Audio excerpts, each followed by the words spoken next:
살아남는 이들 5장 구원의 계획. 하늘은 깊은 슬픔에 잠겼습니다.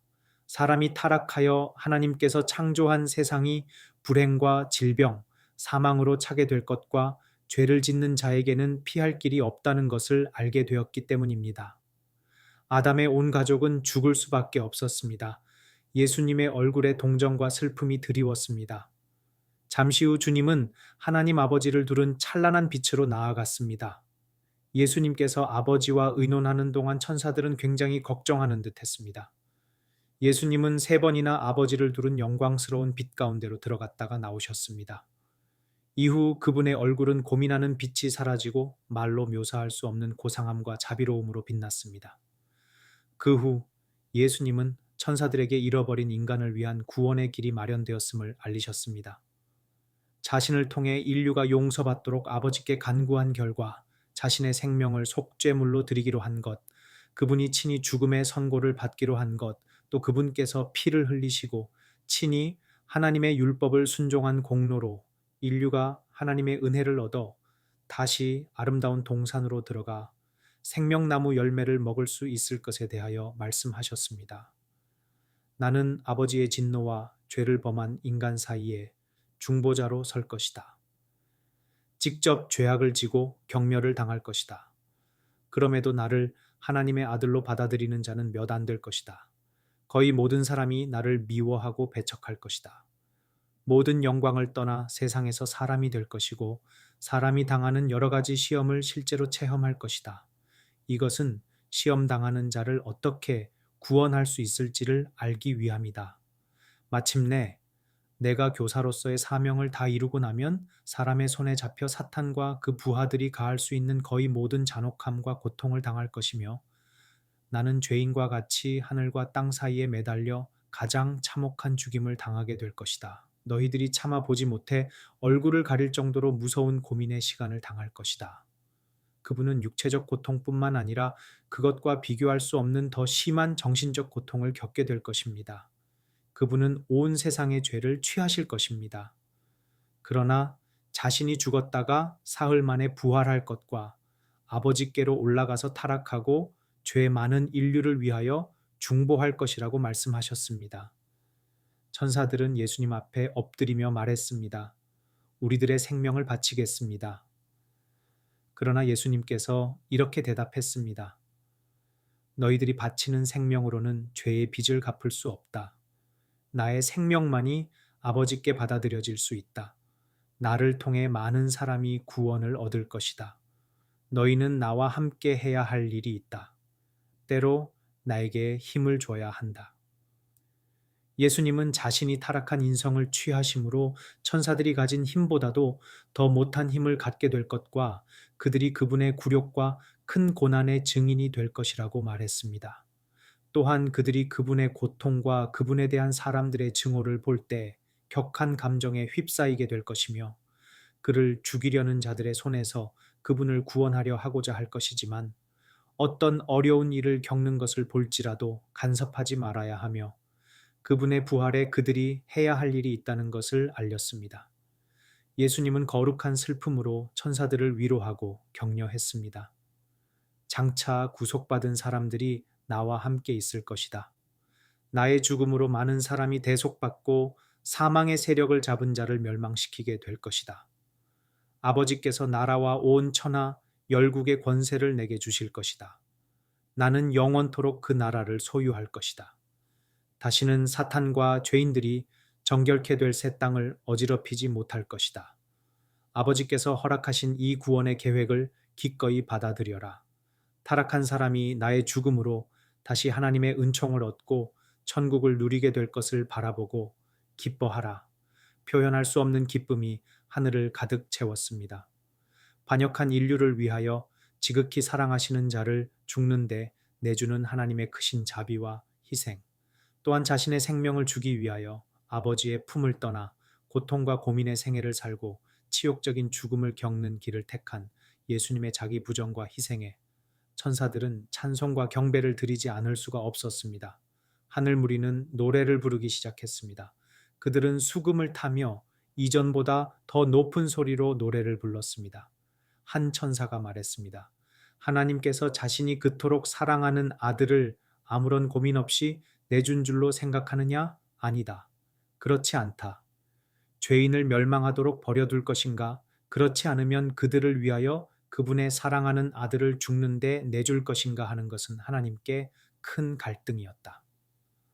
천사들도 인류의 구원에 대하여 깊은 관심이 있었습니다. 그들 가운데는 멸망할 인류를 위해 그들의 영광과 생명을 버리고자 하는 자들이 있었습니다. 그 천사는 다시 말했습니다. 우리가 생명을 내어준다 해도 아무 소용이 없다.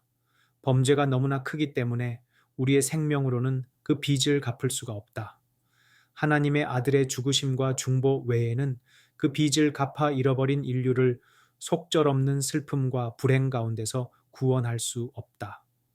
천사들에게는 고통당하는 예수님의 고통을 완화하기 위해 영광의 나라에서 힘을 돋우는 향유를 가지고 오르내리며 그분을 보살피는 일을 주셨습니다.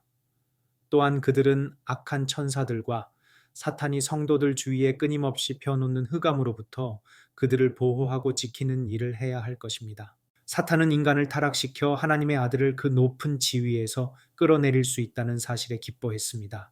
그는 그의 천사들에게 예수께서 타락한 인간의 본성을 취할 때 자신이 그분을 제압하고 구원의 계획이 성취되지 못하도록 막을 수 있다고 큰소리쳤습니다. 사탄은 행복하고 고귀한 천사였습니다. 타락 이후에도 아직도 그는 위험 있는 풍채를 지니고 있었습니다. 그의 용모는 여전히 고상했는데 이는 그가 천사였다가 타락한 존재이기 때문입니다. 하지만 지금 그의 얼굴은 걱정, 근심, 불행, 원한, 증오, 시기, 기만, 그 외에 온갖 악이 가득했습니다. 특별히 이전에 고상했던 그의 이마는 지금 눈으로부터 움푹 들어갔습니다. 그가 너무 오랫동안 악한 일에 혈안이 되어 있었으므로 모든 선한 성질이 저하되었고 온갖 악한 특성들이 개발되었기 때문입니다. 그의 눈은 교활하고 음흉하며 통찰력이 많아 보였습니다. 그의 골격은 장대하나 손과 얼굴은 살이 빠져 살같이 늘어졌습니다. 그는 왼손으로 턱을 괴는 모습을 할 때면 뭔가 골똘하게 생각하고 있는 듯 했습니다. 미소를 지을 때 악의와 사단적 교활함이 만면에 가득 찼습니다. 그의 미소는 자기의 흉계에 빠진 포로를 확실히 포획하기 바로 전에 짓는 것이었는데 그가 그 희생자를 자기의 덫에 단단히 묶을 때 그가 짓는 웃음은 더욱 끔찍했습니다. 온 인류에게 하나님의 진노를 가져온 아담과 이브의 불순종과 타락으로 온 하늘이 슬퍼했습니다. 인류는 하나님과의 교제가 단절되었고 절망적 불행에 빠졌습니다. 하나님의 율법은 사람의 필요에 맞추기 위해 변경할 수 있는 것이 아니었습니다. 이는 하나님의 율법은 결단코 효력을 잃어버리거나 그 요구사항의 지극히 작은 부분도 삭제해 버릴 수 없도록 하나님께서 계획하셨기 때문입니다. 어느 날 하나님의 천사들은 쫓겨난 부부를 다시 방문했습니다. 그들이 하나님의 율법을 범했기 때문에 거룩한 땅에 더 이상 살 수 없지만 그들의 경우가 전혀 절망적인 것만은 아니라는 것을 알려주라는 명령을 받았습니다. 하나님의 천사는 그들에게 에덴 동산에서 일찍이 그들과 이야기하던 하나님의 아들께서 그들의 절망적인 사정을 보시고 불쌍히 여기신다는 것, 그래서 그들이 받아 마땅한 형벌을 대신 받기로 한 것, 그리스도의 속죄를 믿음으로 사람이 다시 살 수 있다는 것을 알려주었습니다. 사람이 큰 죄를 지었음에도 사단의 절대적인 지배 아래에 있게 되지 않도록 그리스도를 통하여 한 희망의 문이 열렸습니다. 하나님 아들의 공로를 믿음으로써 사람은 사단의 계략을 대항할 만큼 향상할 수 있게 될 것입니다. 사람에게 은혜의 시기가 허락되었는데 그때 사람은 회개의 생애와 하나님 아들의 속죄에 대한 믿음을 통하여 하나님 아버지의 율법을 범한 그의 죄에서 구속함을 받아 그분의 율법을 지키려는 그의 노력이 하나님께 간합될 수 있는 위치에까지 향상될 수 있게 될 것입니다. 아담과 이브는 하나님의 율법이 얼마나 고귀하고 신성한지 깨달았습니다. 그 율법을 어긴 그들과 그들의 후손을 구원하기 위하여 하나님의 아들이 그토록 큰 희생을 치르셔야 한다는 사실을 깨달았습니다. 하나님의 사랑하는 아들이 희생을 치르는 것보다 차라리 자신들이 죽거나 그들의 후손이 형벌을 받게 해달라고 간청했습니다. 아담의 고뇌는 더욱 커졌습니다. 자신이 범한 죄가 너무 크고 두려운 결과가 따르는 것을 보았기 때문입니다. 죄를 짓기 전 자신과 함께 걸으며 이야기하던 하늘의 사령관, 천사들의 존경과 경배를 받던 그분이 과연 자기의 범죄 때문에 그 높으신 지위에서 내려와 죽어야만 한단 말인가? 아담은 천사 한 명의 생명으로는 죄의 빚을 갚을 수 없다는 것을 알게 되었습니다. 하늘과 땅에서 그분의 통치 기초가 되는 여호와의 율법은 하나님 자신만큼이나 신성했습니다. 하나님께서는 그분의 율법이 당신의 보좌를 둘러 있는 거룩한 천사들보다 더 높은 위치에 있다고 보셨습니다. 아버지께서는 타락한 상태 가운데 있는 사람의 필요에 맞추기 위해 당신의 법의 한 계명도 폐하거나 변경할 수 없었습니다. 그러나 아버지와 협력하여 사람을 창조하신 하나님 아들께서 그분의 생명을 희생 제물로 드려 아버지 하나님의 진노를 당하심으로 하나님께서 받을 만한 속죄를 이룰 수 있었습니다. 천사들은 아담에게 이렇게 알려주었습니다. 네가 죄를 지어 사망과 비참함이 시작되었듯이 예수 그리스도의 희생을 통하여 생명과 불멸이 다시 시작될 것이다. 에덴 동산에서 쫓겨난 때부터 홍수, 그리고 그리스도의 지상 초림시까지 미래의 중요한 사건들이 아담에게 계시되었습니다. 아담과 그의 후손에 대한 하나님의 사랑이 당신의 아들로 하여금 자신을 낮추사 인성을 취하도록 이끄실 것입니다.